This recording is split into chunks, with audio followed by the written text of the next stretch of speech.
I thought I would come back to Starbase the day after the launch just to kind of look around some of the other parts of Starbase that I think are just as important, if not more important, than the Starship and the booster itself. And that is the production facility that you see behind me here. And I know there's a lot of coverage about this site, but I think sometimes we overlook just the importance of what is going on here, and the infrastructure, the investments, and just all of the preparation and the detail work that is needed to be able to develop the Starship program, and the commitment that SpaceX has to this program. And a lot of it is right behind me here. So I'm going to do some video around that area, show you a few of the sites, and just give you some of my thoughts about what is going on here, what we can expect into the future, and why I think that this site here behind me, the Starbase, the production facility, is so important for what's going to come. We've come a little bit closer to this area of Starbase. This is called the Sanchez Site.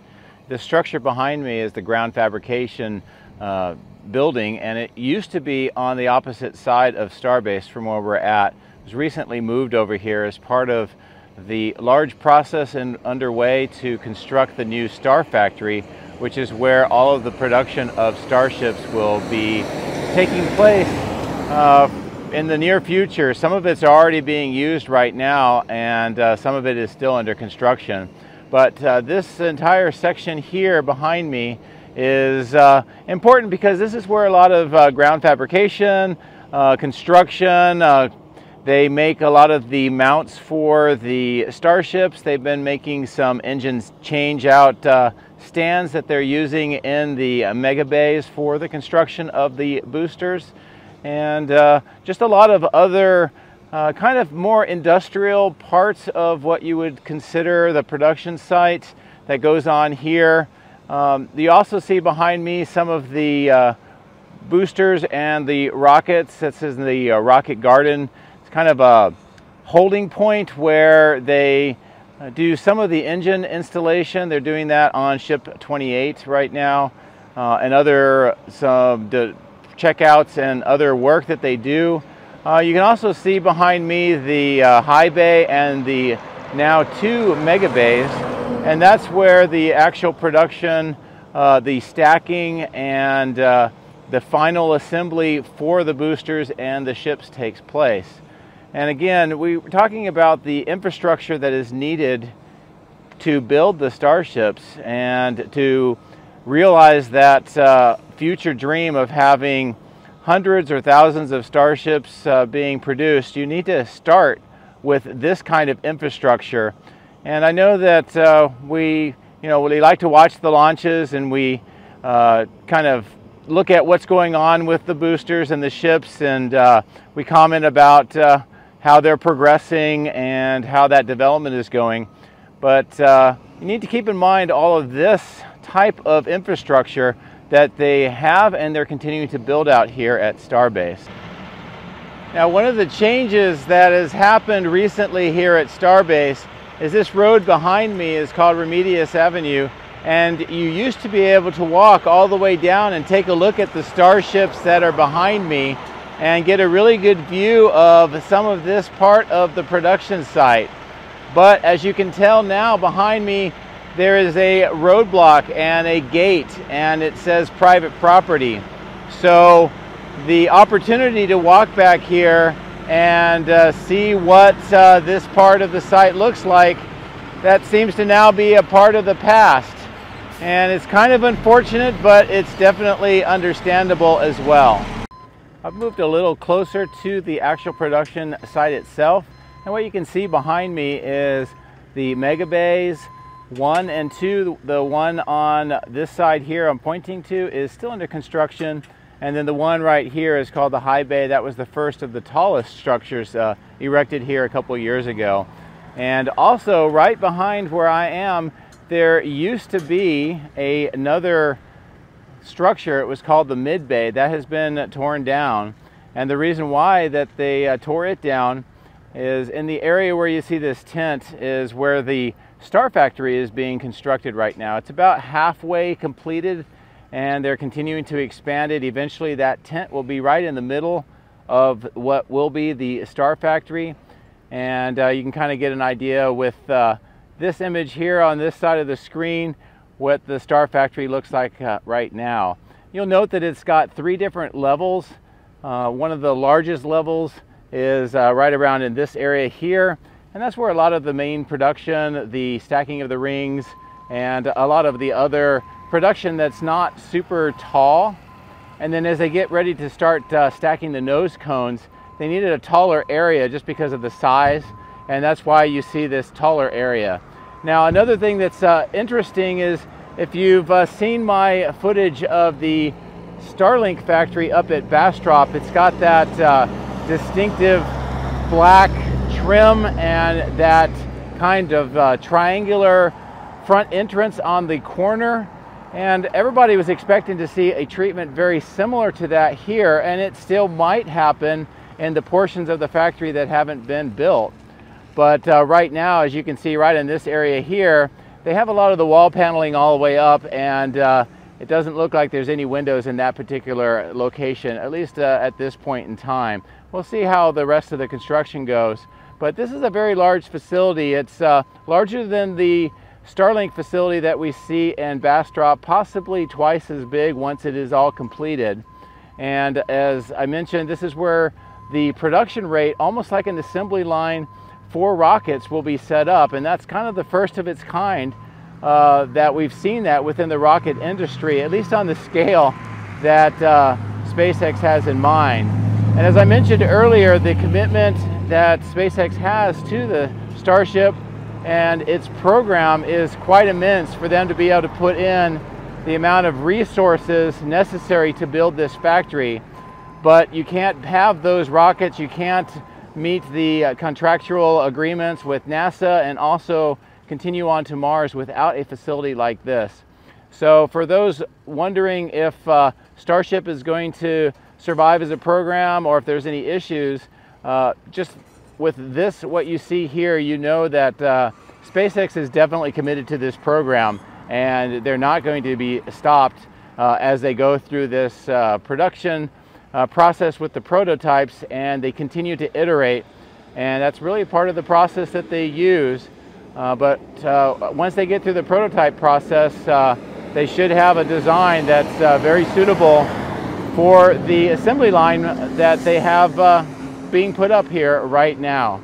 Now, as I continue to pan back this direction, you can also see outside right in this area here where they have some of the ring segments already welded together. They have barrel segments, either 3 or 4 rings tall. We also see some nose cones, and some of them are for boosters, some of them are for the ships. And if you look closely behind me, there's actually a booster's top section. You can see a hot ring on top of it, at least what it looks like right now, and you can see where the grid fins would eventually be installed also. Now, a lot of this work has in the past been done outside, but with the construction of the Star Factory, most of that's going to be inside. And continuing with my theme of trying to come out here as soon as you can to see what's going on with Starbase, I definitely recommend it, because what we used to see on the outside and be able to track what was going on with the construction of the ships soon is going to be all inside, and it's going to be much harder to do so. And I know there's a lot of channels that are very dedicated and provide great coverage on this, and I hope that they're able to find a way to continue to bring to all of us the updates and some of the insights into what's going on with the Starship program. All right, change positions to give you a little different perspective of that build site with the high bay and the 2 new mega bays, particularly the one that's under construction with the crane. They're finishing up the top part. They've already got the bridge cranes installed, and they may be using it already for some of the production of the boosters. Now, if you look closely in the middle bay, there is actually a booster that's partially stacked, and I'm not sure if this says booster 13 or 12. There's at least booster 10 and 11 are completed, and I know that they're working on portions of 12 and 13, and then there's some other parts for boosters you can see right in this area here. So they are definitely progressing towards having many prototypes to be testing as they continue to develop the Starship program. Behind this fence is where they are building that Star Factory, and you can get a good sense of its construction from this point of view. We're looking inside the taller section here. It's facing the road, and as I mentioned earlier, it looks like there's wall panels that have been installed on this side facing the road. So at least for right now, we don't see that black kind of accent treatment that we see at the Bastrop Starlink facility. Now, an interesting reason why this factory is building from this point over towards here, and it's a slight change to their original design, is that just on this side of the building there's a parcel of land that does not belong to SpaceX, and they've been working with the landowner trying to get that very small section of land purchased. Now, SpaceX has been doing that with many of the other plots around this section as well, to try to fill out all of the production facility and make sure that all of it is SpaceX property. But there's one last piece of property. It's not very big at all. It's maybe, I don't know, 50 to 100 meters square, and the owner has not agreed to sell it to SpaceX. So as a consequence of that, they've had to make a redesign of this building. So instead of a perfect large square or rectangle as the original plans, it's going to have a little bit of a notch on the other side of this building. Now, in this particular area behind me that I'm showing is, recently there used to be a solar panel plant here with a lot of solar panels, and that has been removed. And part of the explanation is that early on there was no real electrical service out in this area for SpaceX, and they had put that solar panel farm out here hoping to be able to power part of the operations, at least in the early days. And it worked for a while, but the power demands really have greatly exceeded what that could do. Now, there has been some megapacks seen out here as well, and I think those may continue to provide some backup electrical power. But they're making some significant changes with the utilities out here, particularly with power. And as documented recently by Zach on CSA Starbase, they had an extensive amount of electrical conduit put in along this road all the way out to the Orbital launch facility and supporting this facility as well. And most of that work is now completed, and it's really, I would imagine, helping with the production, and not only right now, but as the future growth of the production continues. And interestingly enough, also much of the work that was done out here on the electrical conduit looked very similar, again, to what we see at Giga Texas, and both are on very similar scales. And I don't know how many people have heard about that, but one of the important parts of production is having a stable electrical source. And to continue that development here and build out this Star Factory and the ability to get that production line for the Starships going, good solid power system was necessary, and that has now been, for the most part, completed. So that helps as this Star Factory continues to be built out, but also as SpaceX looks towards the future here at this site. Another thing that you may have noticed behind me in this area, in the past there were two large radar dishes, and they were using them to track some of the Starlinks and other missions that would transit over this part of the country. They also used it for some of the early Starship testing. Those two dishes have been dismantled and removed, and I currently don't see any evidence of those being replaced. Now, that may happen at some time in the future, but for right now that's all been removed. And in addition to removing the solar panels and those dishes, they've cleared out quite a bit of this area behind me as well, where you see some of this construction equipment, and they're going to be using this for future expansion in the coming months and probably the next few years as they continue to build out the production site. Now, one other thing that I'll mention here, and then we'll get a closer view, is this structure over here. This is the payload processing facility. This is where they have the Starlink V2s, the larger versions that would go into the Starship. It's where they would load them up into the rack mounts, and then they would move them out and load them up into the Starship once we get to that capability sometime, hopefully next year. Maybe we'll see a Starlink V2 full scale being launched by a Starship in 2024. But otherwise, this is a pretty good view of this part of the production site and some of the changes that are all associated with building out that production capability and capacity to sustain the expected rate of production of the Starships and the boosters. Now, something you may not be aware of is there's a housing community being built here for Starbase employees. And there has been some houses, but it's kind of a relic of the older days of Boca Chica. So kind of behind me, maybe, I don't know, half a mile behind where you can see these small structures here, they're building a new housing community. And it looks like they are going to be using some of these kind of small, almost like tiny houses. And this is an improvement of what they used to use. They used to have kind of an Airstream trailers set out for the employees, and that was giving them some place to kind of call home while they're out here at Starbase. Now, if you've come out here, you know that there's just not a lot of infrastructure out here other than Starbase itself. So there's not a lot of convenience stores, there's not really any grocery stores, no gas stations, charging stations, restrooms, restaurants, any of that out here at Starbase. So it kind of made it difficult for the employees that are out here constantly. So SpaceX is now making a concerted effort to provide housing units, and this is just some of the housing units that are going to be installed over in that area where they're preparing for many of the homes. Now, also one of the infrastructure changes that they've done here to support the growing population and the production is that they actually have hovercrafts. They have at least 3 of them, and a hovercraft landing location behind me as well. And they use that to help ferry employees from South Padre Island directly here.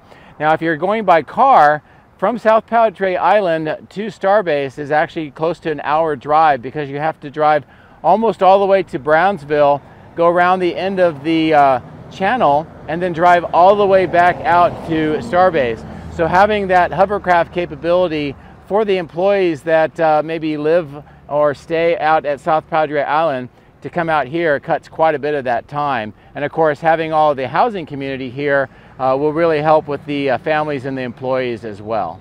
This structure right behind me is actually a cafeteria for employees. They've used some grid fins from an earlier Starship, and then they put a kind of rounded top awning, and so employees could eat out there. This is not open to the public. So, you know, if you do come out and visit Starbase, you won't be able to come and eat here, but it is kind of neat to see how they use some of the old Starship parts for a facility that supports the employees. Now, behind me here is the payload processing site, and we'll get some closer images shortly. Look at the payload processing facility where the V2 satellites would be stored, and then using a device like this, and thank you to NASA Spaceflight for this image, they would transport the V2s to the Starship for loading, and they would use the cargo door, which is also known as the PEDS dispenser, and this is a great image from Marcus House to kind of give you an idea what the current design looks like. And this, from What About It, gives you an idea of how the internal mechanism of Starship would look. Now, the V2s would be loaded into this mechanism, the Starship would achieve orbit, and this short video from SpaceX gives you a really good idea of how this entire process would work. You can see how the dispenser inside the Starship is moving each of the V2s to the door. It's being ejected out, and then it just continues to move down until all of the V2 satellites are gone. Now, this is a great increase in the capacity of these V2 satellites that SpaceX can transport to orbit, and it would help speed the process of filling out all of the various shells of the Starlink system. Now, this site is still operational today, even though they don't have the Starship deploying the satellites yet. They also use this for some of those self-propelled modular transport storage, some of the equipment. You can see some of the cranes as well, and a variety of other activities that goes on in this particular side of the production site.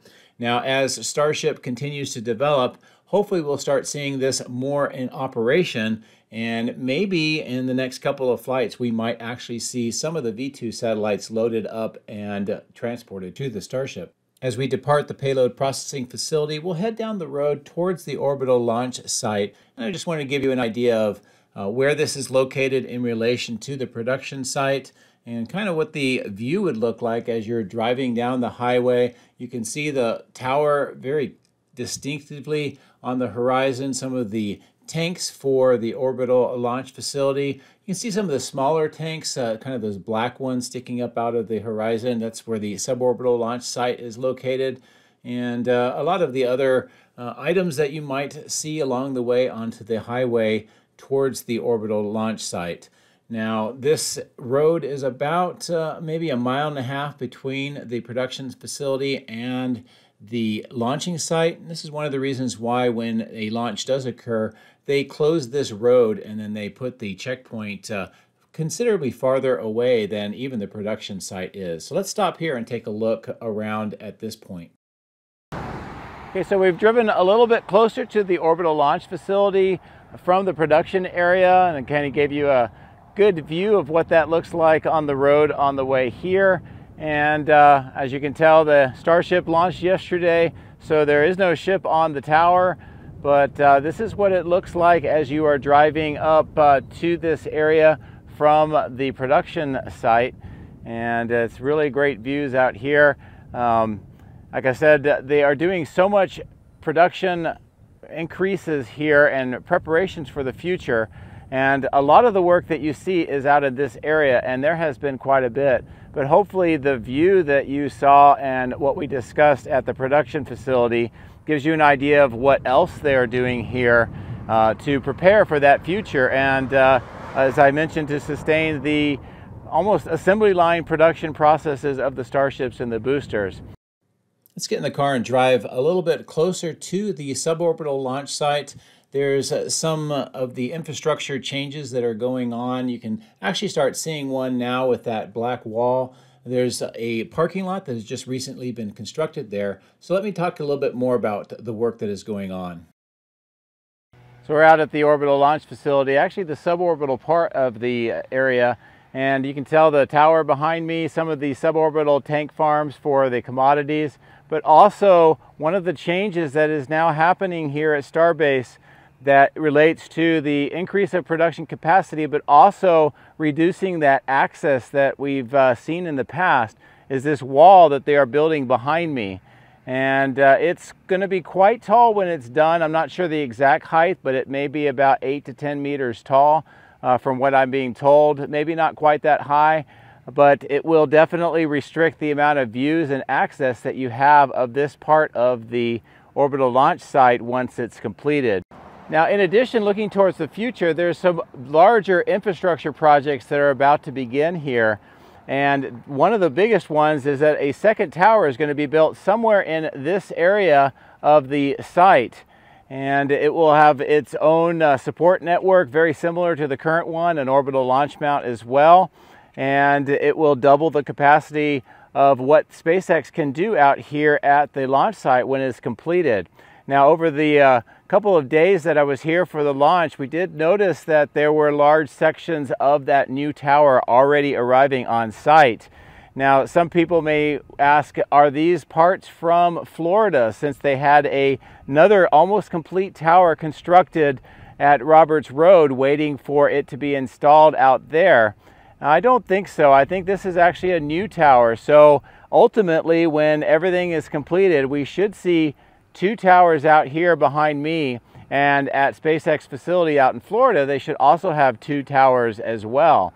So they're going to need that if they're going to have the production rate of many hundreds to thousands of Starships and trying to launch as often as they have planned. So having all of these towers, having all of this infrastructure built, and having this extra capacity is going to be needed, but the cost is the access to the public that we've enjoyed up until this period of time. We're driving further on the road next to the Orbital launch facility. You can see the walls that are under construction. Hopper, the first vehicle that flew here at Starbase. And generally, this location on the left-hand side is where you could park if you come out to visit the site. And as you can tell, we are past the Orbital launch site. We're getting close to the end of the road, and very quickly you'll see the Gulf of Mexico, and this gives you a pretty good idea of just how close to the beach the Orbital launch site truly is. Now, this is a public beach. It's open most of the time. That's why the road has this access, and also why Starbase and the Orbital launch site has as much public access as it does. Now, in the direction I'm pointing is towards South Padre Island, and as I turn to this direction, this is looking south towards where Mexico would be. A lot of people can drive on the beach here. You just have to be very careful not to get stuck. And as I turn back, this gives you a really good view of how close we are to the Orbital launch site from this public beach.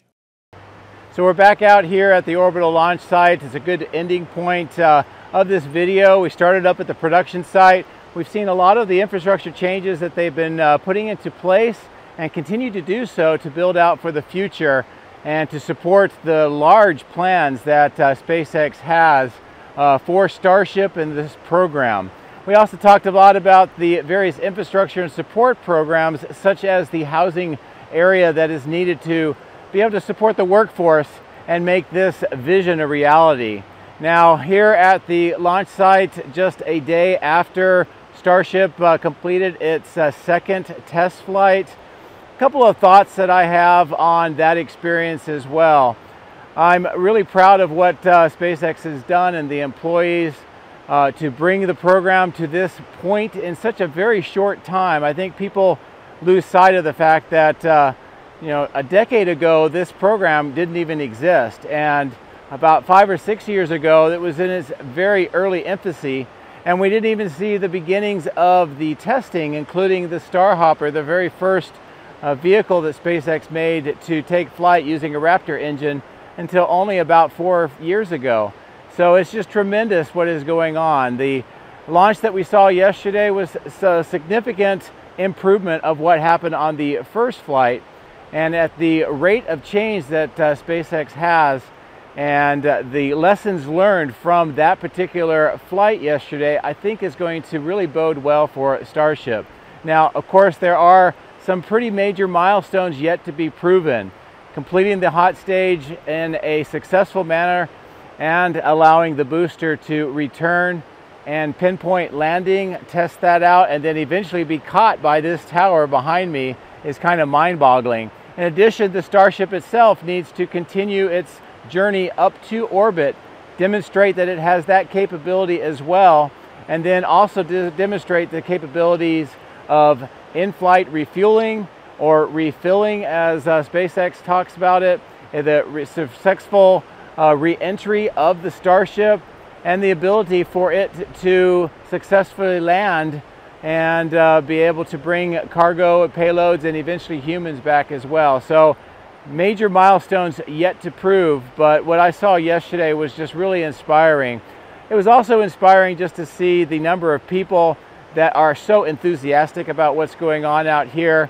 It's something I think our country and the world needs, is to really inspire a lot of people, a lot of the youth of this country, to enter into the fields necessary to build out programs like this.